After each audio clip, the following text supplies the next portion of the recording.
Tonight, new arrests in the saga of Harmony Montgomery. The loss of any little child is tragic. A 7-year-old girl missing for 2 years. She's a daughter, she's a sister, she's out there somewhere. I knew something was wrong. Something was very wrong.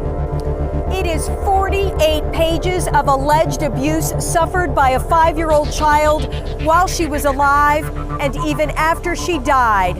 And according to her own stepmother, it was at the hands of her dad. How could a father do this to his own child? A huge, albeit heartbreaking, step toward justice for Harmony Montgomery. New Hampshire authorities alleging the girl's father, Adam Montgomery, killed Harmony with his own hands. By repeatedly striking Harmony in the head with a closed fist in Manchester on or about December 7, 2019. It would be 2 years later before Harmony's disappearance would even be reported by her biological mother, Crystal Sorey. Sorey lost custody of Harmony due to her substance abuse struggles and says Adam Montgomery cut off all contact between her and her daughter after he gained custody despite a violent criminal record. Welcome back to another episode of True Crime Producer. I'm your host, Chantal. So today we are diving into the deeply tragic, upsetting, truly, one of the worst stories I've ever seen. And that's the story of Harmony Montgomery. So this case starts back in December of 2019.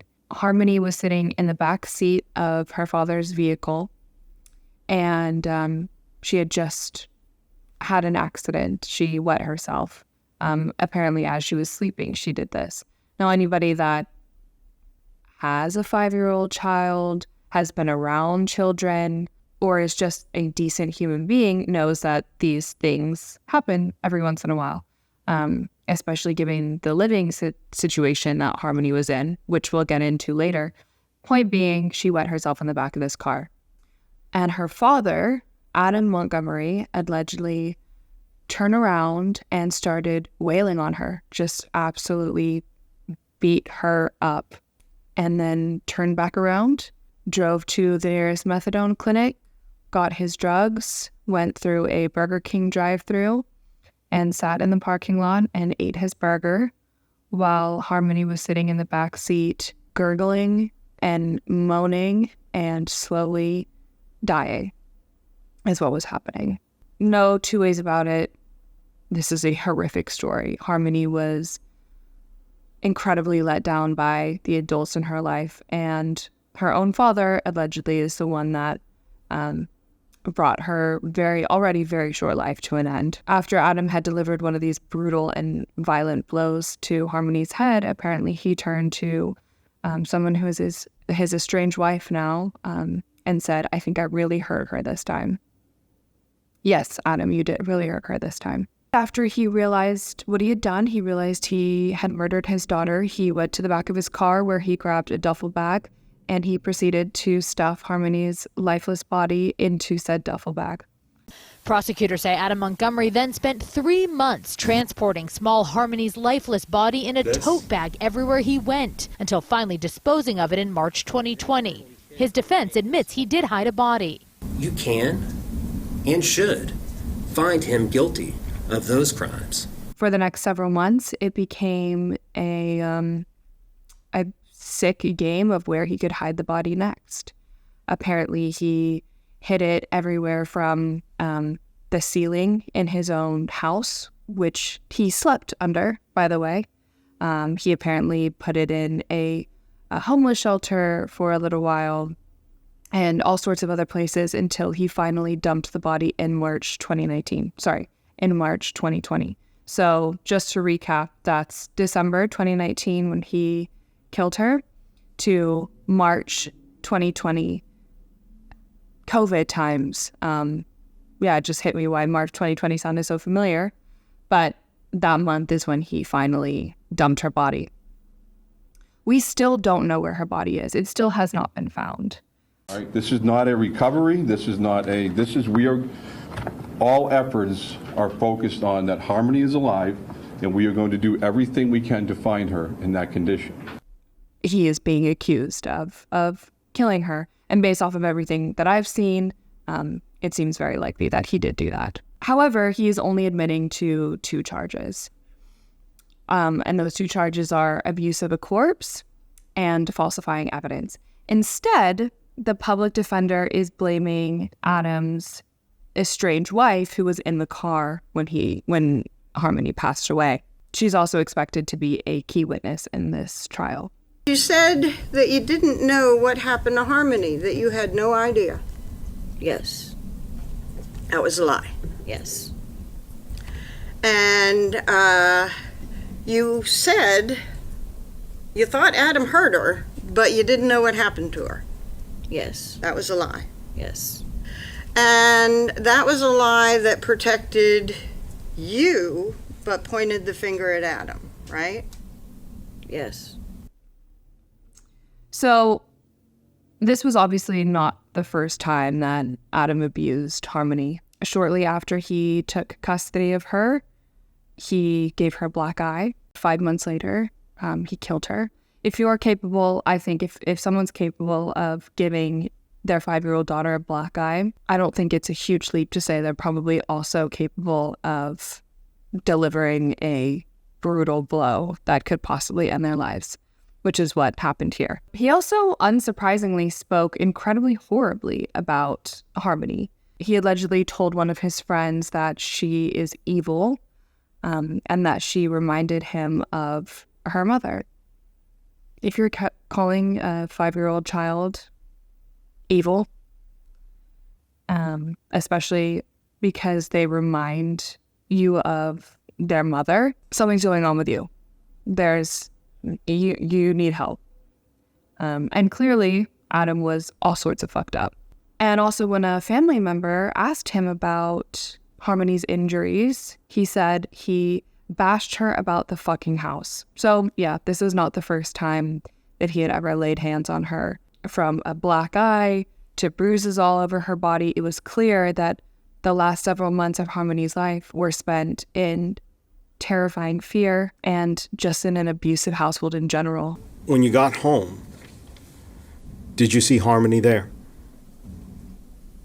I did. Where did you see her?